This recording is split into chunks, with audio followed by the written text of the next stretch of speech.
Good morning to you, former Commissioner. Morning, sir. How are you today? Yes, good morning. This is Gary FUL Griffith. Good morning, gentlemen. FUL So Griffith. Gary, you could be called Gary Full Griffith now then, Yes. or FUL. Mr. Griffith, I looked at some of the comments, your initial comments, read the Prime Minister's statements yesterday, and you used the word dangerous infatuation. Is there anything the Prime Minister said that you would deem to be not truthful? Well, yeah. Good morning again, gentlemen. The fact is that if these things did happen, you will think that after 3 years, going on 4 years, all of this would have taken place. Not one person has been convicted, not one person charged, not one person even arrested based on these 3 audit reports. And that is unfortunate. Welcome to the Banana Republic. It is only in a Banana Republic that politicians can hire people, turn them into investigators, and then have them write reports that you pay big taxpayers' money on. The persons will put whatever they want in the report, and then you go in Parliament, where it's the one place that you can hide and defame others without being sued, and then it becomes fact.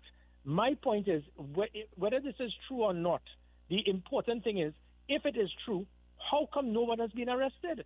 So you speak about individuals who are involved in domestic violence and were given FULs. It is impossible because the wife must sign to give approval for anyone, any spouse, to get a firearm.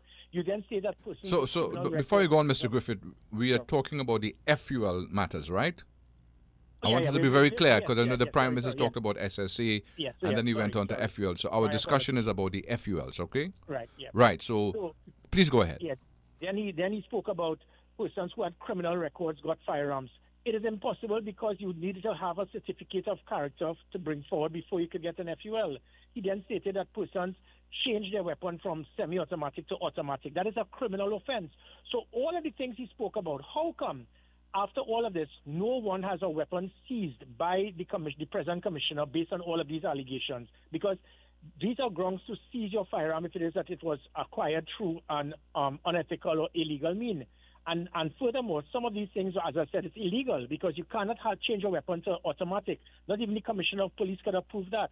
So he continues to make these comments, and he noticed up to now he cannot name one person, not one firearm holder, not one firearm dealer, not one police officer. He reached the point where he said these reports had persons stating that they paid bribes to get their firearms. How could you have an official report with persons saying that and these persons have not been arrested? The person who paid the bribe and the person who received the bribe. So what he's doing, it is the foundation for Keith Rowley is, it is alleged, it is rumored, and we have been told. And that is how you call a report. I think it is rather unfortunate. It has been going on for 3 years. Remember, Stanley John said it's a massive, well-oiled criminal industry. And 3 years later, not one person has been arrested. Let me clarify, gentlemen. I issued 2,000 odd firearms per annum in my 3 years. 1,000 to citizens, 1,000 to law enforcement officials, past and present.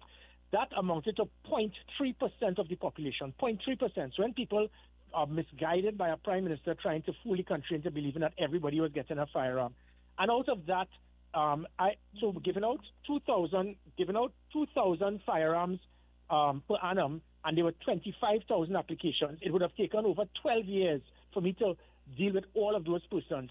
So it is not that Gary Griffith was doing anything illegal or unethical. I was doing my job, and he compares it to other commissioners before me. So if they did not do their job, that doesn't make me that I did something wrong. They were inefficient in their job, and that is why many people have been suing the state for being. But I think, Mr. Griffith, the impression that people get is that you were just giving out guns. Can I use the term willy-nilly then? Liberally, and that is my point, gentlemen. On what ground? Because I gave out 2,000 a year. I just said it. 0.3% of the population acquired firearms in the last 3 years under me, civilians. Is that willy-nilly? Out of that, if I continued on that pace, it would have taken 12 years to deal with all the applications. Is that willy-nilly? So my point is, what are you referring to as willy-nilly? Because other commissioners before and after me were virtually incompetent, ineffective, and not doing their job properly, which is why about almost hundreds of persons have been suing the state because of you not. Okay, so I think, let me just get back as to what I think is out here in the public, is that whereas the previous commissioners were very, can I use the term, highly selective, that's my word, your approach was a lot more I don't want to say liberal, but you were not as selective as they were. Well, and let me clarify. That is what caused corruption. Corruption is caused when you selectively handpick certain persons. That is when they will pay.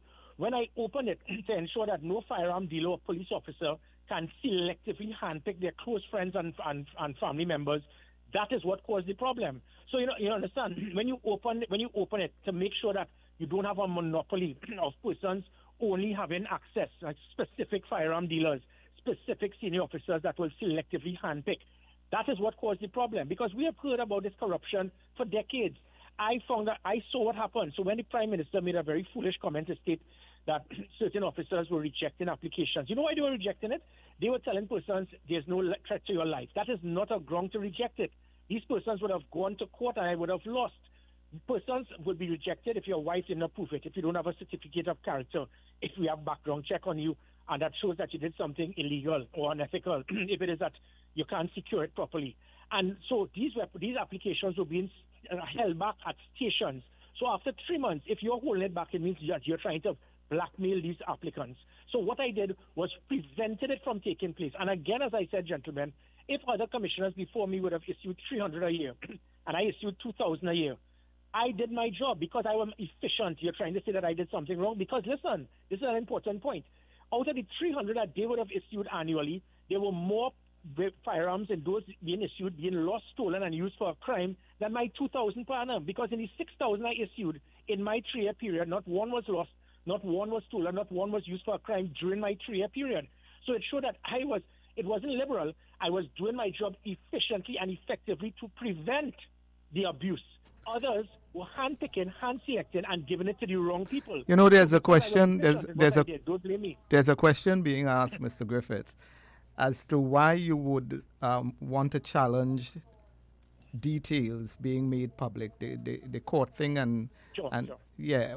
Can you explain why you would you would not want the report to be made public? Yeah. So for the 67th time, and I've said it to the media, and constantly they keep asking the same question. I never had that issue. My concern was always, how could you do a report and an audit and not speak to the person who was in charge of the organization? So the individuals who did that audit, it seems that they were actually politically manipulated not to speak to me for me to give them the facts, or they were totally incompetent.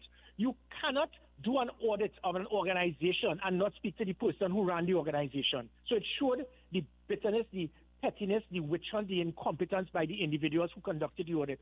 The court agreed to this. And so this is not Gary Griffith stating that, anybody who's a PNM till they die. I ask you, how could you do an audit in a bank, in a business, and not speak to the person in charge of the organization? So that is one point. The second is Keith Rowley would have been free to have gone out in public and said what he wanted. I had no problem.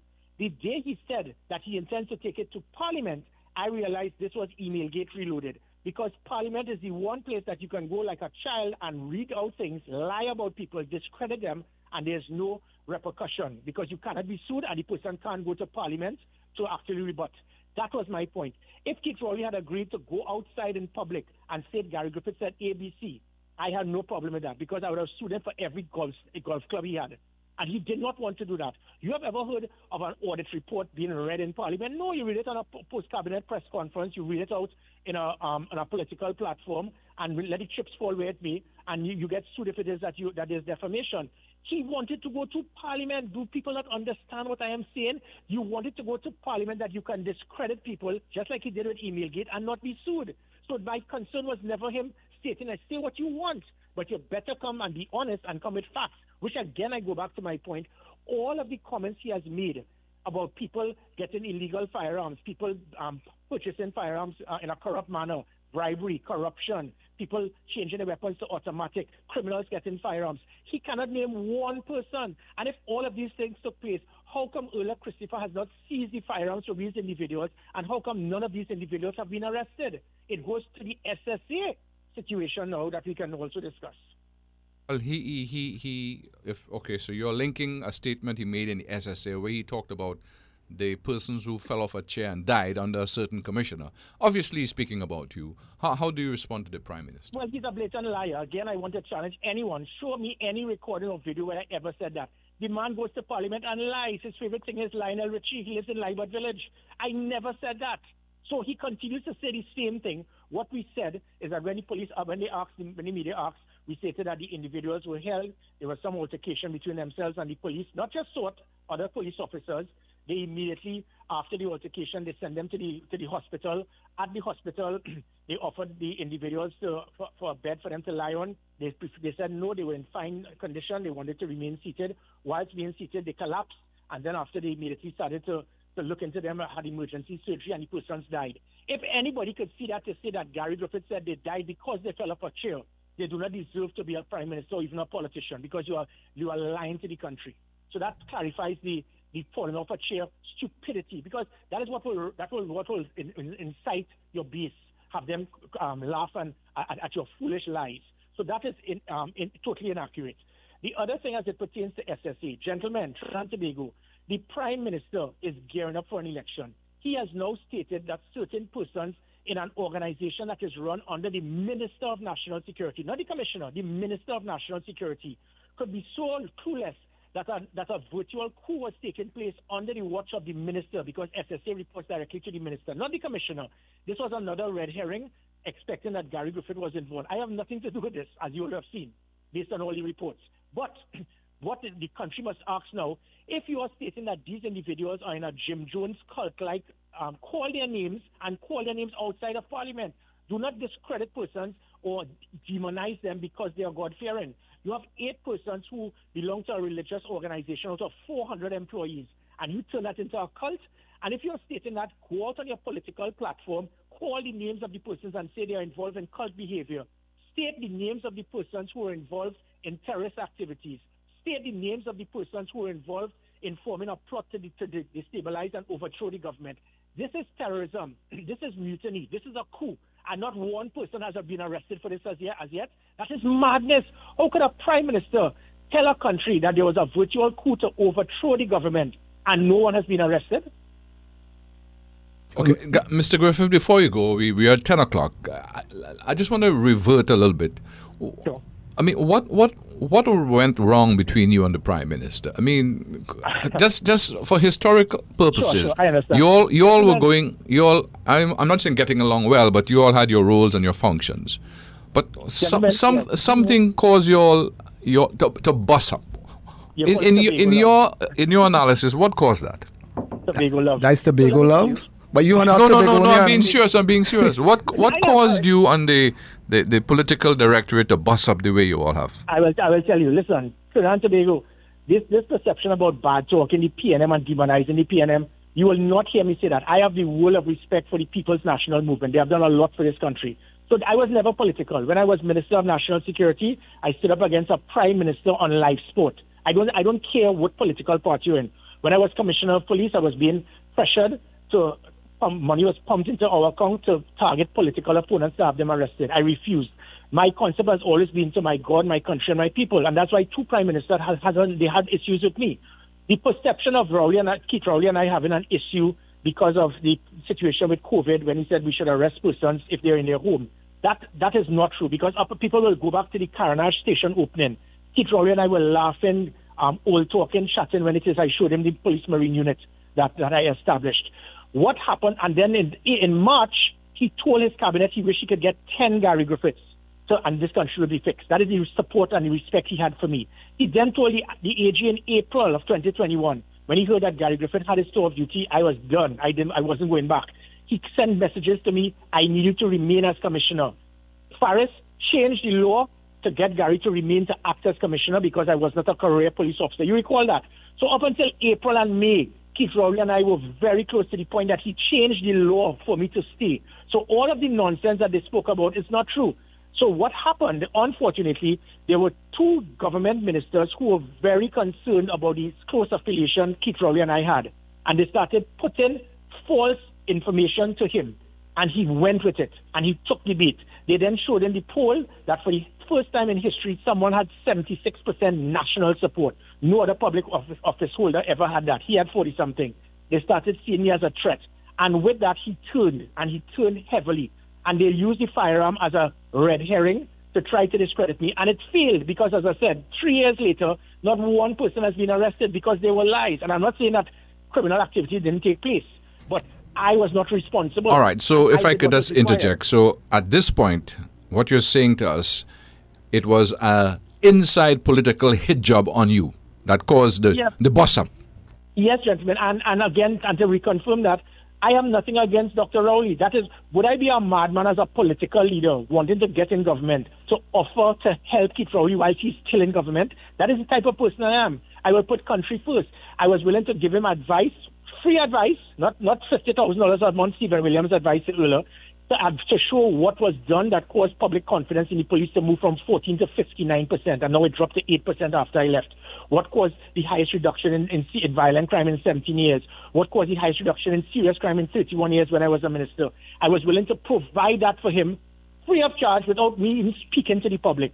That is the kind of person I am. If I had a hatred or bitterness for Keith Rowley and just wanted to get in government, would I do that? No. I will always put country first. I will continue to be prepared to assist the government, the state, and Dr. Rowley. But Dr. Rowley has been manipulated by certain persons who have whispered in his ears because of their concern of my close relationship with Keith Rowley. And guess who's suffering now? The country. So you know who those people are? Yeah. They're people that they're not very old. They're not, and in hindsight, I think that they would realize that they have made a mistake.